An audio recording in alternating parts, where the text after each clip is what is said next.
So guys, for the first step, you want to go to search and type in Event Viewer. Click on it. And now once you're on this, on the left hand side, you want to expand Windows Logs. Now you want to click on System. Now once you're on this, you want to click on Event ID right here. It's going to be saying sorting. Wait for this to load. Now once that's been sorted, we're going to scroll down to the Event ID 7000. We're going to scroll down until we find Event ID 7000. You can check the date and the time of the error when you got it, so you know which one's which. So I'm going to click on this one, 7000 right here. And then once this comes up, it shows to me I'm having a problem with the Steam client service. So you want to keep in mind which service you're having a problem with. For me, it's with the Steam client.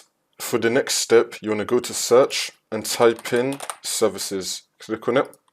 And then once you're on this, you want to find the service that you're having a problem with. So for me, it's going to be the Steam client service. Now once you find the service that you're having a problem with, you want to double click on it. Make sure that you have the startup type on automatic and then click on start, which will now make the service status running, and then click on OK. Now you want to click on restart. You want to restart your service, and this should now fix your problem.